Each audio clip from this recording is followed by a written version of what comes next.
Isang moto camping video na naman ang inyong mapapanood. Sa episode na ito ay nag-camping tayo sa isang campsite sa Tanay Rizal na may malabagyo ang klima dahil sa lamig na inyong mararanasan. Iba't ibang mga kwento at karanasan ang ibabahagi ko sa inyo sa video na ito.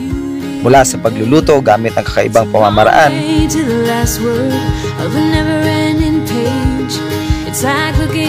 at ang mga dahilan kung bakit hindi na tayo nakakapag-camping sa mga raw spot. Kaya wag na nating patagalin pa at simulan na natin ang isa na namang masaya at exciting na moto camping adventure.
Magandang araw sa inyo. Welcome na naman sa panibagong moto camping video.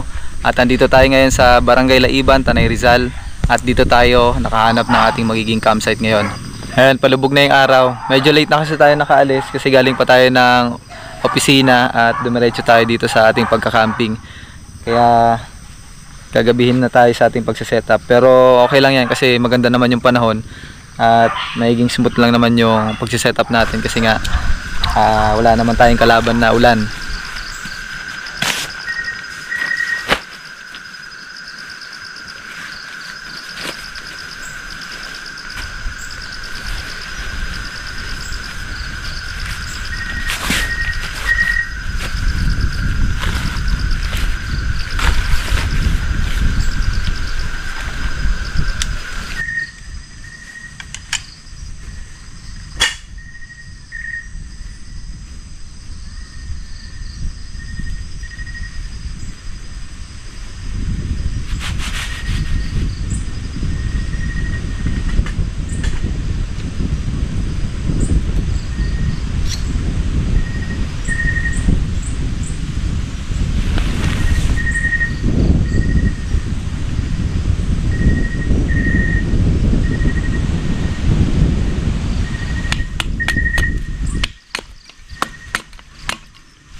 Itong kahoy na to yung mga gagawin nating pegs.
Ito na yung magiging shelter natin ngayong gabi. Nakatarp pa rin tayo at gamit pa rin natin yung ating pole.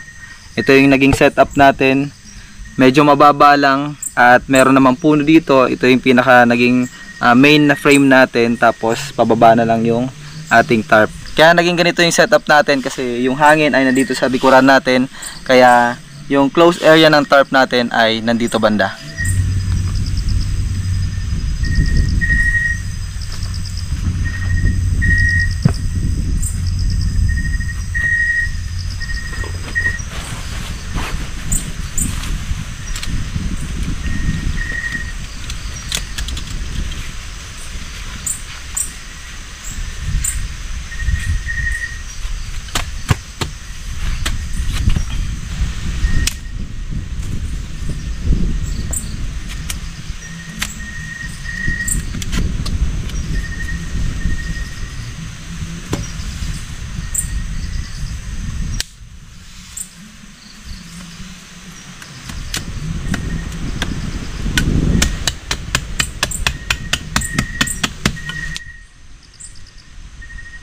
So dahil meron na tayong shelter, syempre magluluto na tayo ng ating dinner. Nakaset up na rin yung ating pinaka kitchen. Ito yung kitchen area natin dito sa may harapan. Tapos gumawa lang ako ng sabitan ng mga lutuan natin para at least organize pa rin tayo. So prepare lang tayo ng ating dinner ngayon. Una ay magsasaing tayo at ang ating ulam ngayon ay hipon. So bumili tayo at dumaan tayo ng palengke kanina sa may bayan ng Antipolo. Tapos bumili tayo ng hipon. Konti lang naman, sakto lang para sa atin. Ito yung ginamit natin sa last camping natin. Ito yung pinangpakulo natin ng tubig. Pero hindi ito totally na ginamit natin dun sa pagluluto ng dinner natin nung mga oras na yon. Kasi nga sinusubukan ko pa lang yung klase na panluto na to. Ito ay gawa ko lang. DIY ko lang sa bahay at ito yung kanyang itsura. Kaya siya itim dahil nagamit ko na nga siya, pero ang loob niyan ay ayan, kung nakikita nyo, yan po ay parang yung sinulid na abaka, tapos yung pinakailalim niyan ay mga karton at yung coating nito sa ibabaw ay wax. Ang ginawa ko lang ay naggupit-gupit lang ako ng mga karton, tapos binilog ko lang siya na sasakto dito sa lata na to. Tapos naglusaw ako ng ilang pirasong kandila at saka ko siya isinalin dito. Tapos yung ginawa kong mitsa dun sa pinakaunahan ay itong sinulid o ano bang tawag dito? PC na abaka. Tapos ito naman ay steel wool. Ito yung pangkuskus sa mga kaldero natin kapag sobra na yung uling. Kailangan din natin to. Kung bakit, mamaya papakita ko sa inyo. Pero bago yan, gawa muna tayo ng ating pinakapatungan.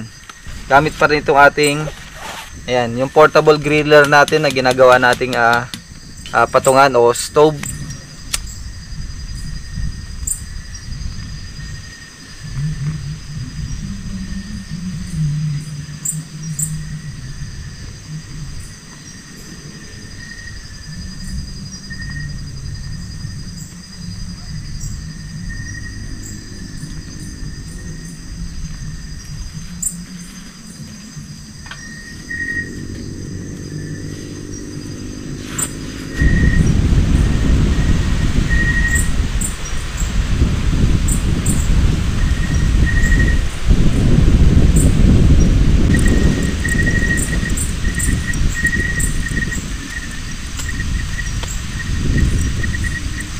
Ito na yung ating portable stove. So dito tayo magluluto ngayong gabi.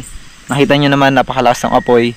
At yung nasa ibabaw niya, yung pinaka burner niya, yung steel wool, ang purpose niyan ay para malesen yung usok na gawa ng wax. Nakikita nyo yung gilid-gilid niya ay nagiging kulay blue na yung apoy. Gawa nitong steel wool na to.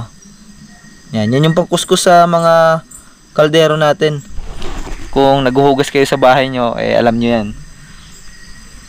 Hintayin lang natin uminit yung pinaka stove natin o yung grill para isasalang na natin yung ating sinaing.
Ito ang ating DIY na stove ay hindi ko alam kung gaano katagal yung itatagal niya sa pagluluto.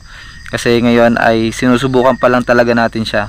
Although nagamit na natin siya ng once at effective talaga siya, nakakaluto talaga siya. Pero yung pinaka duration ng apoy ay hindi ko pa eksaktong alam at ngayon natin masusubukan. So nakapagpakulo na tayo kanina ng tubig para sa pangkape natin mamaya at nilagay ko na dun sa ating aqua flask. Pero naka-consume tayo ng almost 20 minutes dun sa pagpapakulo ng tubig. So not bad kasi kanina ay malakas talaga yung apoy. Pero napapansin ko ngayon humihina siya pero nagkakaroon siya ng blue flame sa ilalim. Hindi ko sure kung mas mainit siya o ganun pa rin yung temperature ng apoy kasi wala naman tayo pang test.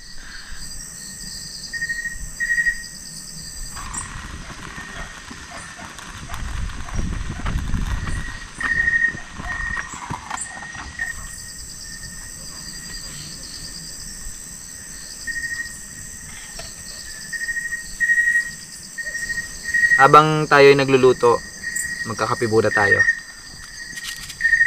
Tapos meron tayong biniling tinapay dito. Magmimerienda muna tayo. Pampalaman lang sa tiyan kasi medyo matagal-tagal pa tong lulutuin natin.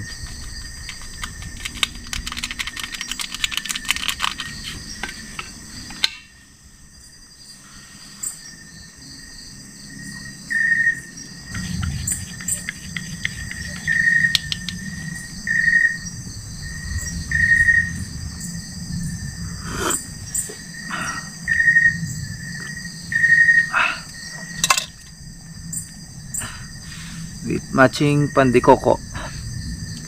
Merienda muna tayo.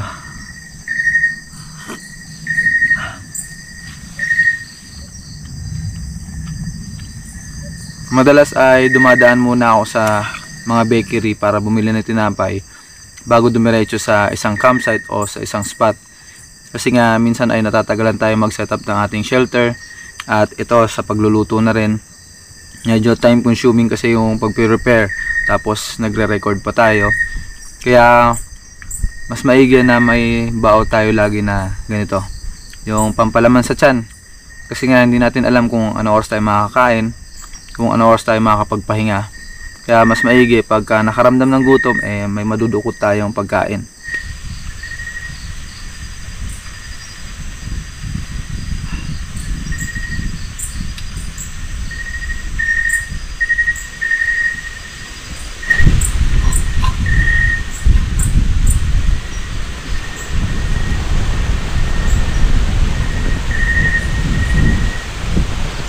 Nakakaluto naman tong ating portable na stove.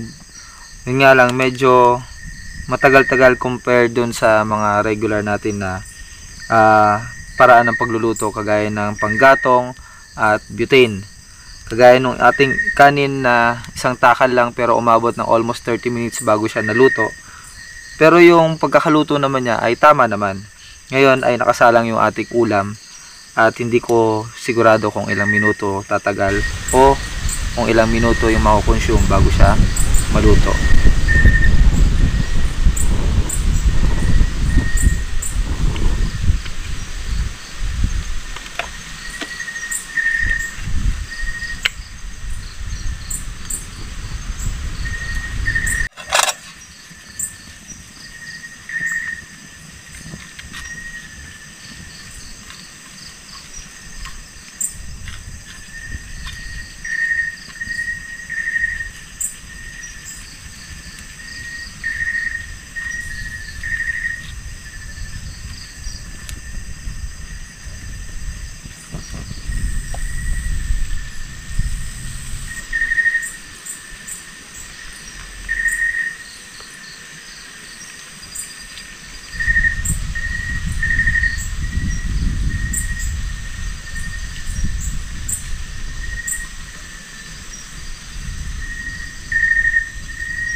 gamit lamang yung ating DIY na stove ay nakapagluto tayo ng ating kanin at ng ating ulam.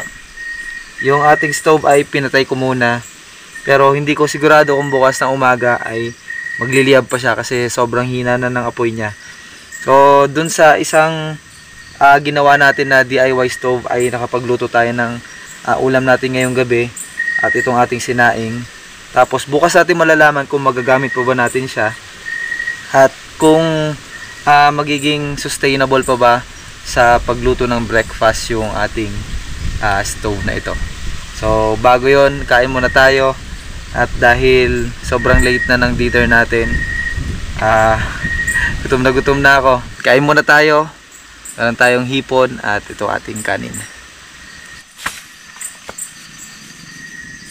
Lapit natin ating tubig para ready na lahat ng ating gagamitin sa pagkain, kasi dito tayo sa lapag kakain dito sa mismong ground. Kasi itong ating upuan ay gagamitin nating table, kasi itong ginawa nating table ay hindi obra kasi madulas yung pole na ginamit natin. Yung kagandahan sa yung mga kahoy lang yung pinaka brace niya, kasi nga magaspang yung texture ng kahoy, kaya kumakapit yung ating pinaka table, itong kahoy na to, yung parang tabla na to. Ito kasing pole ay makinis yung kanyang mga edges, although matibay yung pagkakatali natin at matigas naman kasi bakal to. Yun nga lang, dumudulas yung ating pinaka table, kaya mas okay pa rin kung kahoy yung gagamitin. Hipon na halabos at steam rice. Yun. Kain tayo, hugas lang tayo ng konti ng kamay. Tipirin natin yung ating tubig.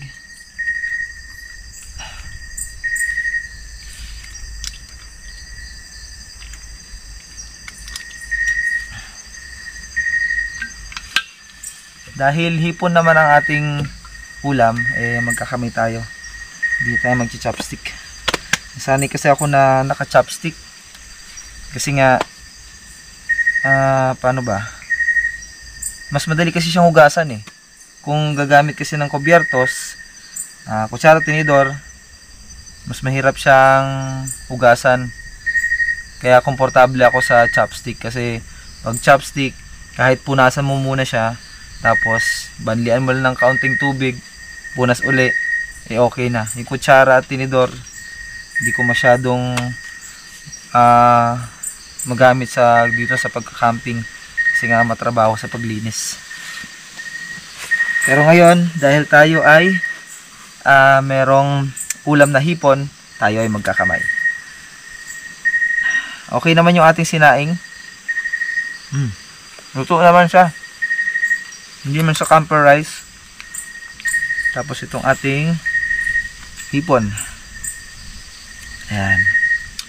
Kain tayo.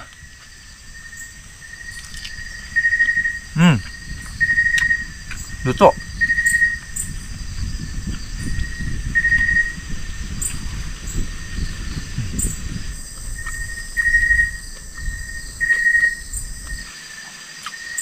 Iwasan lang natin na magkalat, kasi yung area na to ay malanggam. May mga kumpul-kumpul na langgam, kaya kapag mayroong malaglag na pagkain, dudumog ka nila. Mamaya maglalagay tayo doon ng pain sa kanila.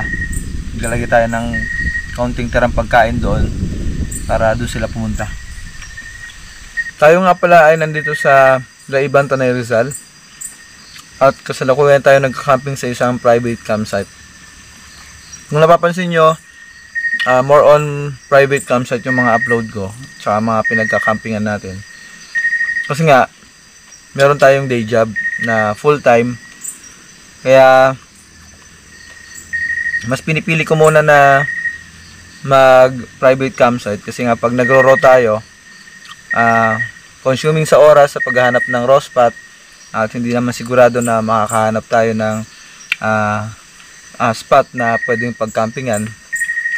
Sayang yung araw kung hindi tayo makakagawa ng content.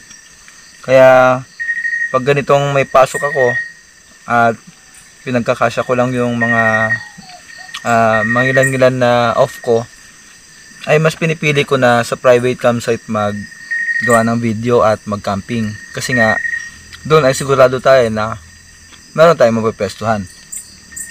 Ngayon, kapag nagli-leave ako at nagpa-file ako ng mahabang off, doon ako nag-i-spot sa mga raw na lugar. Kaya mapapansin nyo, pagka nagkaroon ako ng vlog na raw spot, tuloy-tuloy yun, puro raw spot. Kasi nga, kinocompress ko dun yung mga video na ginagawa ko sa final ko na VL, yung vacation leave kung tawagin. Kasi nga, hindi naman tayo nakakalis agad sa trabaho, gawa ng regular nga yung ating pasok. Kaya, minabubuti ko na kahit papano, kahit hindi tayo nakalive, makagawa pa rin tayo ng video. Which is, doon pumapasok yung pagko-content natin sa mga private campsite.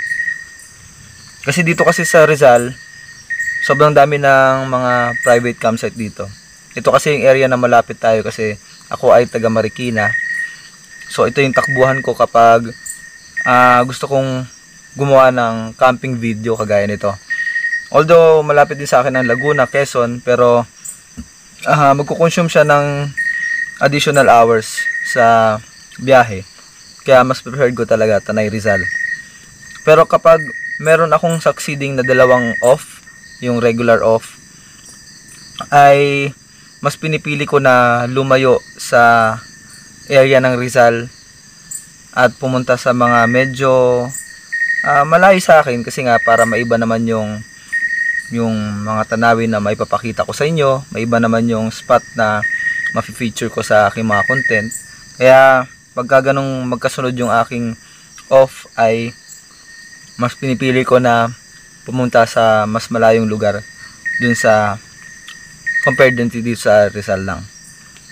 Ayan. Kaya pagpasensyahan nyo na kung medyo puro private campsite yung ating na-feature o naisasama sa video. Kasi nga yun nga yung dahilan. Hindi pala natin pwedeng ipatong itong mga lutuan natin sa camping chair natin kasi nga yung puwetan nito ay sobrang kapal ng uling. Yun yung isa sa downside nung paggamit nung ginawa nating DIY na stove. Sobrang usok niya at mauling, kumakapit sa mga pan natin. Kaya hindi talaga siya po pwede na yun yung magiging source mo ng apoy na panluto sa pagka-camping. Pang emergency po pwede siya, uubra siya, pero kung yun at yun ang gagamitin mo ay hindi siya advisable. Kasi alam naman natin na yung wax ay hindi naman yan galing sa natural na components o natural na materials. Yan ay may halong mga chemical. Kaya hindi siya advisable for everyday use. For emergency purposes po pwede. Kagaya ito, ngayon lang naman natin siya ginamit. Ngayon lang natin siya nasubukan sa pagluto ng pagkain. Kaya excuse me, alam na natin ngayon na hindi siya pwedeng pang araw-araw o palagi mong gagamitin. Paminsan-minsan po pwede, uubra. Pero kung everyday use or every camping, hindi ko siya ma-advise. Pero effective siya sa pagluluto. Yun na yung masasabi ko.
Sarap.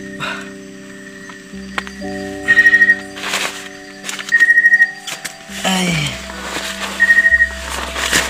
Ito na tayo sa loob ng ating shelter. Bago tayo matulog, di-dessert muna tayo. Meron tayo ditong mansanas at itong orange.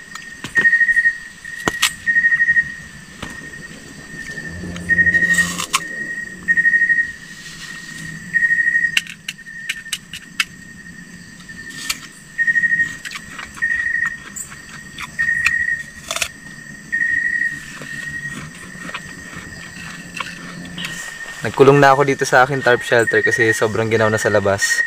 Sinarado ko na rin yung sa bandang harapan natin, yung pinaka entrance natin, para konti na lang yung pumapasok na hangin.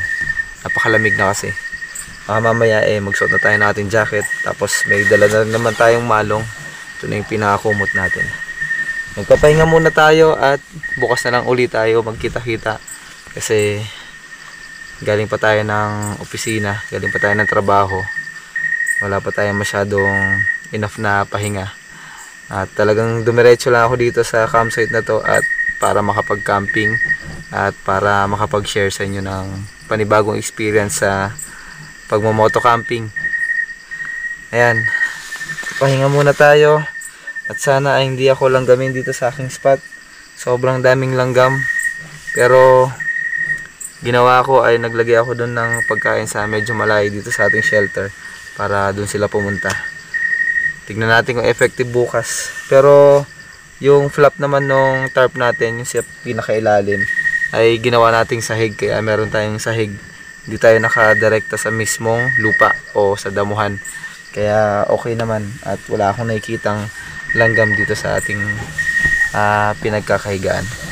And matutulog muna ako at magkita-kita tayo bukas at pakita ko sa inyo yung ganda nitong spot at tanaw natin dito sa ating likuran yung parte ng Sierra Madre Mountain. So sana bukas makakita tayo ng sea of clouds kasi itong part na to ng Tanay Rizal ay medyo elevated at madalas ay nagkakaroon dito ng sea of clouds tuwing madaling araw. So sana ay magising tayo ng maaga para maabutan natin yung sea of clouds. Tulog muna tayo, pahinga muna at magkita-kita tayo bukas.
Isang malamig na umaga mula dito sa Tanay Rizal.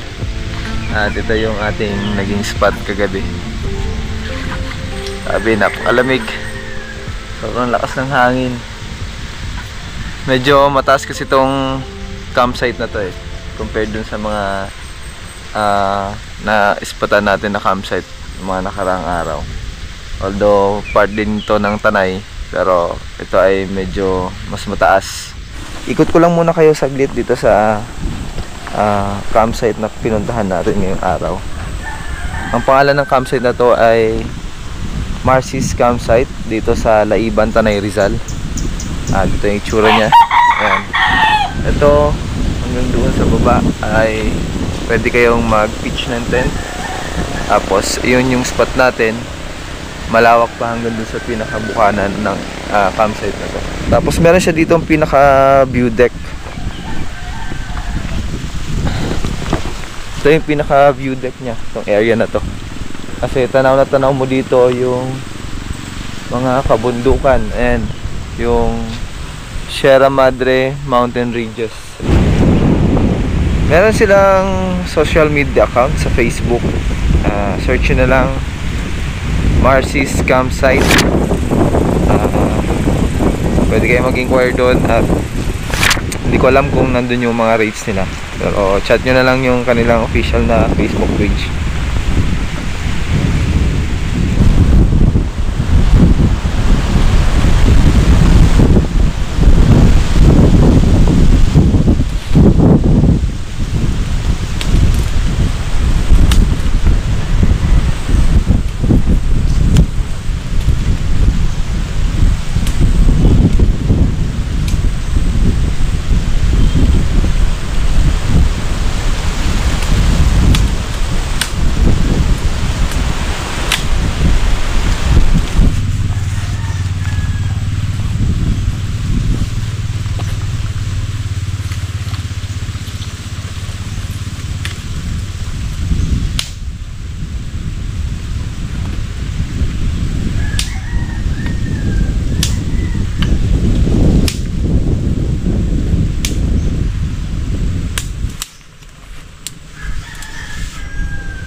Ngayong umaga ay gagamit na tayo ng panggatong kasi nga kagabi ay medyo mahina na yung binibigay na apoy ng ating DIY na stove. Kaya sa tingin ko mas maganda na gumamit na tayo ng panggatong ngayong umaga para mas mabilis yung ating pagluluto.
Congratulations nga pala sa lahat ng mga kasali na dun sa ating magiging raffle ngayong darating na February.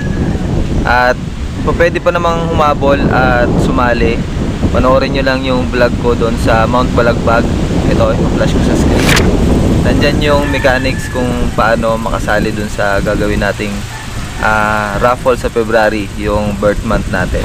May nakapagsabi nga pala sa akin na bakit hindi ko daw gawing mechanics dun sa raffle yung pag-subscribe dito sa ating channel.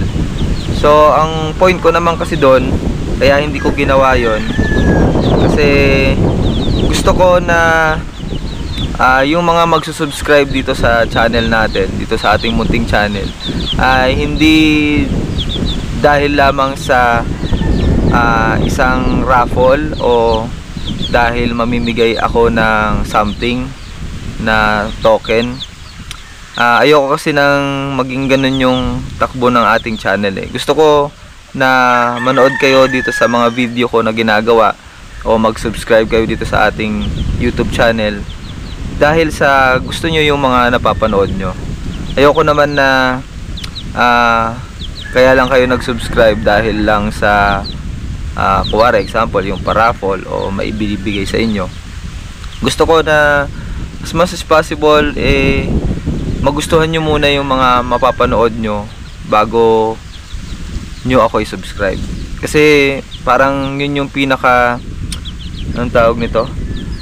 Yun yung pinaka goal ko kasi dito eh. Yung hindi naman para magparami ng subscriber. Although ano yun, talagang isa rin yun sa mga hinahangad ng isang content creator. Pero ang mas gusto ko rito ay yung talagang pinapanood nyo yung mga gawa ko kasi gusto nyo. Hindi yung napipilitan lang o dahil isa ito sa requirements sa isang mga kagayang raffle, kagaya ng gagawin natin. Kaya hindi ko siya ginawang mechanics o part ng mechanics dun sa magiging raffle. Ang gusto ko lang ay mahanap nyo lang yung sekretong mensahe dun sa vlog na yon. Tapos yun na, kasama ka na sa raffle. Ito nga palang campsite na to ay masisearch nyo sa Facebook, Marcy's Campsite sa Laiban, Tanay, Rizal. Pwede kayong mag-inquire sa kanilang Facebook page. Masasabi ko na para siyang rose spot na rin kung titignan nyo. Isa kasi yun sa parang criteria na hinahanap ko sa isang private campsite. Kagaya nga ng sabi ko kagabi, napapadalas yung ating pagka-camp sa mga private campsite kasi nga meron tayong trabaho at pinagkakasya natin yung oras natin o araw na wala tayong pasok sa paggawa ng content na camping nga. So, ang naisip kong paraan para magkasya yung ating oras ay mag-camping sa mga private campsite habang tayo ay nagkakaroon ng kaunting chance na makapag-camping kasi meron naman tayong nagagawang camping na mahabaan kagaya nung mga nakaraan na nasa Ilocos tayo kasama natin si Direk Gino. Yun kasi ay nakafile ako ng leave kaya mas preferred ko na lumayo o magpunta sa mga raw spot kapag nagpa-file ako ng leave. Pero kapag mga regular off ko lang mas gusto ko na dito lang malapit sa area ko, Rizal, Laguna, Quezon, mga ganyang area kasi nga iniisip natin yung oras natin para makabalik din tayo agad at makapasok din uli.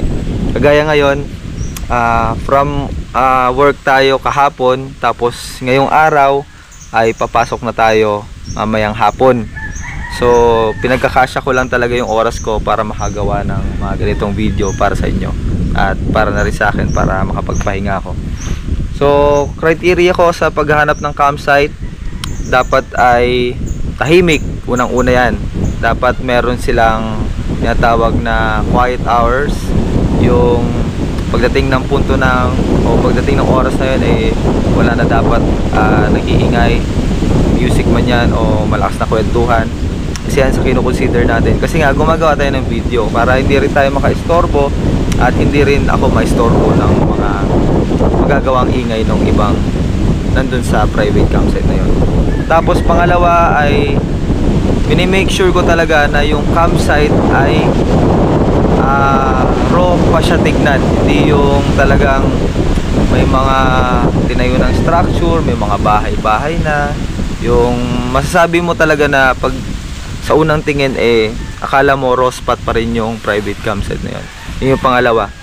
At pangatlo, mas pina-priority ko yung mga bagong campsite.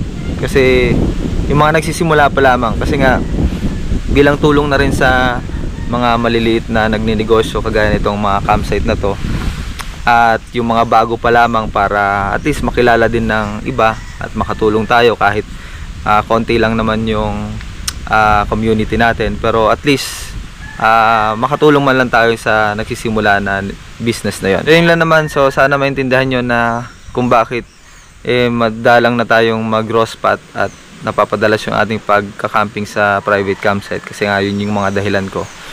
Pero mag-raw spot pa rin tayo pagka binigyan tayo ng mahaba-habang panahon na wala tayong trabaho. Ayan, yun lang naman. So pack up na ako ng aking mga gamit, kasi nga diretso tayo ng trabaho ngayon, diretso duty tayo. Pusin muna natin itong ating kape, tapos alis na tayo.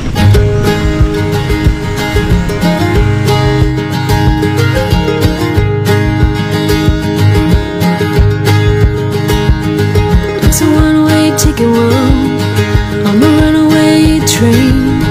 It's a lifetime searching for the beauty and pain. It's a long way to the last word of a never-ending page. It's like looking at your scars to remind you of your strength. The road leads you where you need to go. The heart tells you what you already know. Here's to miracles for diamonds. Heroes take the long way home.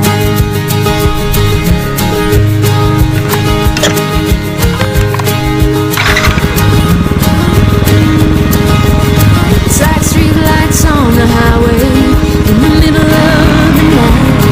You'll find your way to heaven if you're following the signs. It's not about the Maraming salamat sa pagtapos sa video na ito, at magkita-kita ulit tayo sa susunod nating moto camping adventure. Maraming salamat, ingat!